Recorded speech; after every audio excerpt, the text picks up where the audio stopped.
Assalamualaikum Bapak Ibu, selamat datang, salam kenal kami ucapkan untuk panjenengan semuanya di channel kami ini, channel Kurikulum SMP.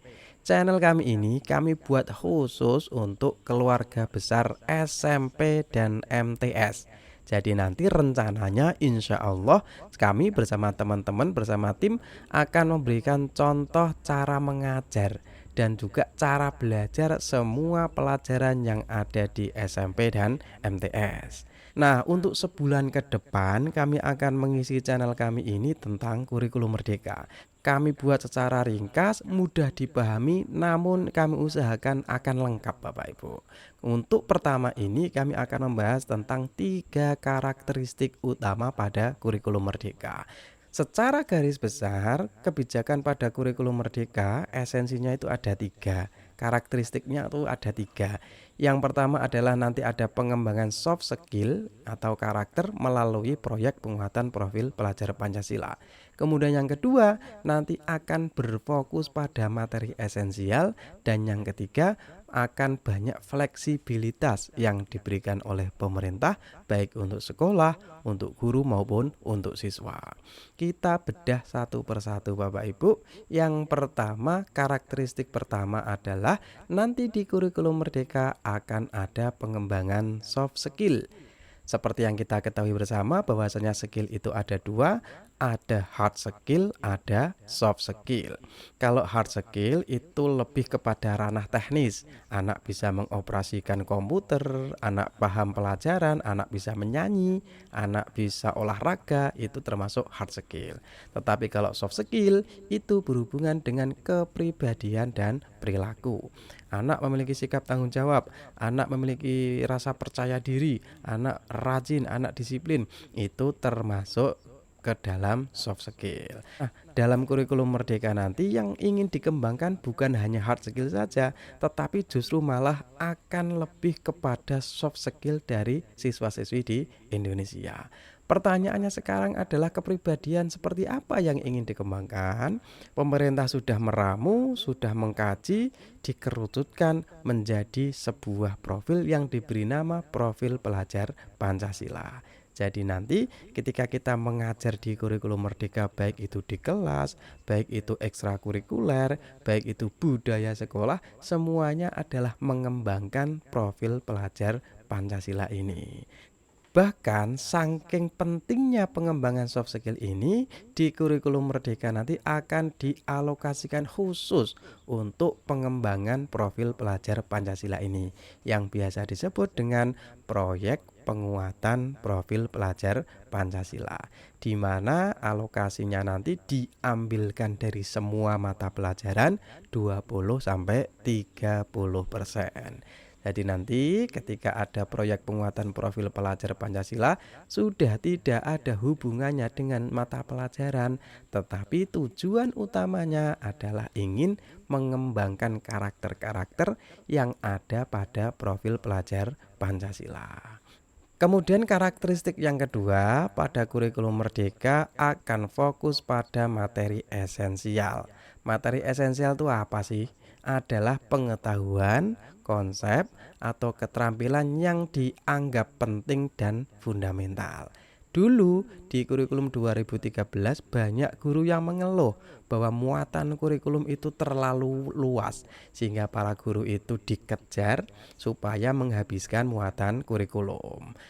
Makanya nanti pada kurikulum merdeka akan fokus pada materi esensial, materi yang paling fundamental.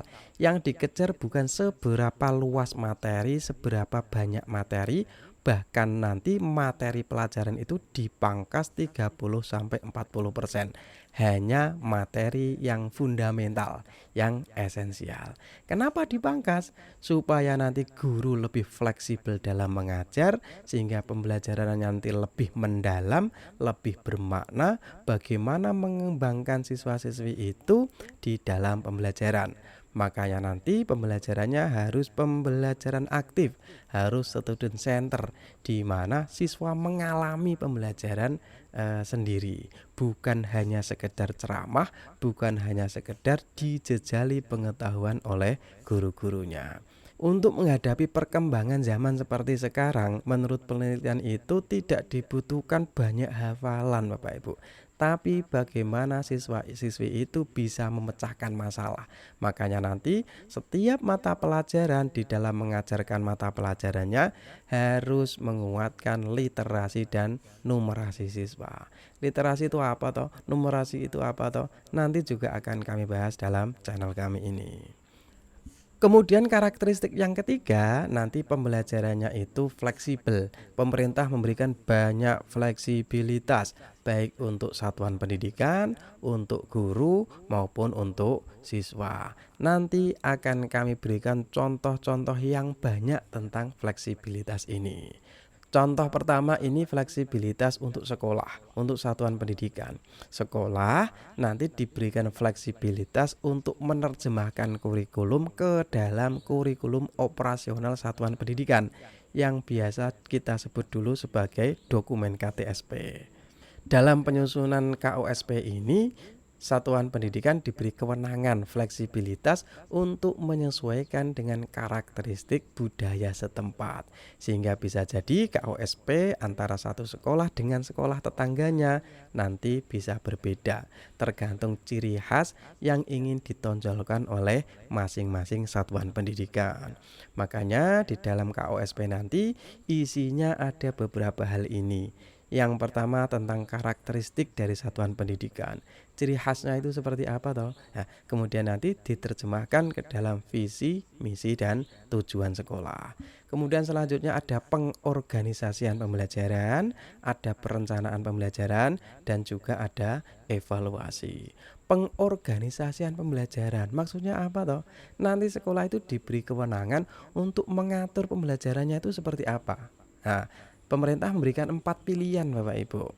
Satu, bisa dengan pendekatan mata pelajaran, atau dengan pendekatan tematik, atau pendekatan blok, atau secara integratif. Apa bedanya? Kalau pendekatan pelajaran berarti setiap mata pelajaran itu berdiri sendiri-sendiri, terpisah. Bahasa Indonesia ya berdiri sendiri, matematika ya berdiri sendiri, guru bahasa Indonesia yang ngajar bahasa Indonesia. Nah, seperti biasanya. Kalau pendekatan tematik adalah pembelajaran yang disusun berdasarkan tema yang menaungi kompetensi-kompetensi dari berbagai mata pelajaran. Ini tentu seperti yang dulu di SD. Dulu kan SD itu wajib tematik, kemudian SMP dan SMA wajib pendekatannya mata pelajaran. Nanti di kurikulum merdeka baik SD, SMP, SMA bebas memilih mau pakai pendekatan mata pelajaran boleh, mau pakai pendekatan tematik juga boleh. Bahkan ada dua pilihan lagi, yaitu pendekatan secara terintegrasi atau pakai sistem blok. Pendekatan terintegrasi itu bagaimana toh? Ya, yaitu pendekatan di mana antara guru satu dengan guru yang lain itu berkolaborasi untuk merencanakan kemudian melaksanakan pembelajaran secara bersama-sama. Misalnya antara guru IPA dan guru IPS bisa mengintegrasikan muatan kurikulum yang ada. CP yang ada di antara IPA dan IPS itu mana yang bisa disambungkan, kemudian dua guru itu bersama-sama merencanakan pembelajaran, kemudian merencanakan penilaiannya seperti apa. Nah, itu pendekatan terintegrasi, yaitu tim teaching kolaborasi antar guru. Kemudian yang terakhir bisa juga sistem blok, yaitu pembelajaran di mana jadwalnya itu dibuat blok-blok tertentu.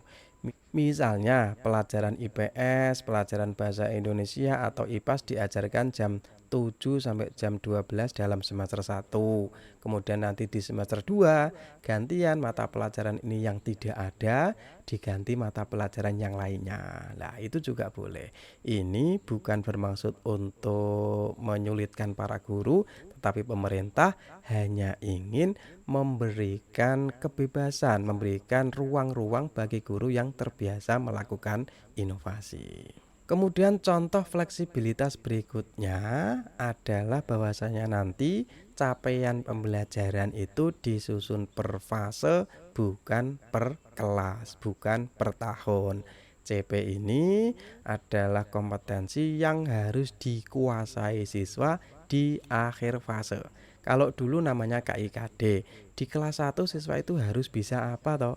Di kelas 2 harus bisa apa toh? Lah, itulah capaian pembelajaran. Tetapi nanti di kurikulum merdeka, capaian pembelajaran ini disusun per fase. Contohnya fase A. Fase A itu kan untuk kelas 1 dan kelas 2 SD. Jadi guru kelas 1 dan kelas 2 nanti harus duduk bersama untuk membahas materi mana yang diajarkan di kelas 1, materi mana yang diajarkan di kelas 2. Di mana nanti pemerintah kan sudah menyiapkan capaian pembelajarannya. Nanti tugas kita sebagai guru adalah menerjemahkan ke dalam tujuan-tujuan pembelajaran. Kemudian kita juga dipunya fleksibilitas untuk menentukan urutannya. Oh, pertemuan pertama itu materinya ini, di kelas 1 tuh nanti muatan kurikulumnya ini, di kelas 2 ini. Jadi ada kemungkinan antara satu sekolah dengan sekolah yang lain nanti berbeda urutannya. Kemudian contoh berikutnya adalah jam pelajaran disusun per tahun. Kalau dulu jam pelajaran itu kan disusunnya per minggu. Kalau matematika misalkan ada 5 jam, maka dalam seminggu itu harus ada 5 jam terus. 5, 5, 5 terus. Tapi nanti di kurikulum merdeka, kita sebagai guru punya fleksibilitas untuk mengaturnya. Karena jam pelajaran disusun per tahun. Misalnya yang pertama, kita tetap pakai sistem seperti ini. Sehari matematika 5 jam terus, 5, 5, 5 boleh. Atau bisa jadi punya pilihan, misalkan ada guru yang mau tugas kuliah matematika itu hanya di semester 1, nanti semester 2 ndak ada. Nah, atau yang ketiga Bapak Ibu, misalkan kita mau ngajar matematika materi perkalian di SD. Untuk paham perkalian, siswa itu kan harus paham penjumlahan terlebih dahulu. Kalau siswa belum paham penjumlahan, maka diajar sebanyak apapun perkalian, siswa itu tidak akan paham. Makanya nanti kita harus mengulang dulu tentang materi penjumlahan. Bisa jadi nanti dalam seminggu itu pelajarannya MTK terus. Dalam seminggu itu pembelajarannya matematika terus. Karena kita pengen mengejar ketertinggalan dari siswa-siswa itu. Boleh? Ya boleh. Yang paling penting adalah nanti di akhir tahun semua total JP dan semua pelajaran itu terpenuhi. Kemudian selanjutnya ini contoh fleksibilitas untuk kita para guru Bapak Ibu. Nanti kita kan membuat perangkat pembelajaran. Nah, pemerintah itu sudah menyediakan banyak contoh-contoh. Nanti kita bebas, mau memakai contoh yang ada langsung di print boleh. Atau mau memakai contoh kemudian kita modifikasi sedikit boleh. Atau kalau kita mampu, kita membuat perencanaan tersendiri. Nah, yang paling penting adalah kata Pak Yogi Anggraina, koordinator pengembang kurikulum pusat itu menyatakan bahwa guru itu tidak wajib membuat modul ajar. Yang wajib dibuat adalah perencanaan pembelajaran. Di mana perencanaan pembelajaran itu isinya ada 3, tujuan, langkah-langkah, dan asesmen. Sebelum kita mengajar mata pelajaran, kita tentu harus tahu kita itu mau mengajar apa. Nah, itu tujuannya. Kemudian cara agar siswa paham, cara kita mengajar itu bagaimana? Itu langkah-langkahnya. Kemudian yang terakhir, untuk mengukur keberhasilan pengajaran kita itu, nanti bagaimana caranya? Indikatornya seperti apa? Anak-anak bisa dikatakan telah memahami mata pelajaran. Itu nanti kita juga merencanakan asesmen pada perencanaan pembelajaran. Kemudian yang terakhir adalah fleksibilitas untuk para siswa. Nanti para siswa itu berhak untuk memperoleh pembelajaran sesuai kemampuannya. Ini yang biasa dinamakan dengan pembelajaran berdiferensiasi. Seperti yang kami contohkan tadi Bapak Ibu, ketika kita mengajar perkalian, tentu di kelas itu siswa itu berangkat dengan pemahaman awal yang berbeda. Ada siswa yang belum paham penjumlahan. Ada siswa yang sudah paham penjumlahan dan siap untuk belajar perkalian. Bisa jadi ada siswa yang malah sudah hafal perkalian, sudah paham perkalian karena di rumah sudah diajari oleh bapak ibunya. Tentu kita sebagai guru, kalau kita mengajar hanya pakai satu cara saja, maka siswa yang sudah paham akan bosan, siswa yang belum paham materi prasyarat, dalam hal ini dia belum paham tentang penjumlahan, tentu dia akan makin stres. Makanya tugas kita sebagai guru dalam kurikulum Merdeka nanti adalah mengakomodasi semua siswa-siswa kita itu. Yang belum paham perkalian bagaimana, yang sudah siap dengan perkalian bagaimana, yang sudah paham tentang konsep perkalian dari rumah itu juga bagaimana. Inilah yang dinamakan dengan pembelajaran berdiferensiasi.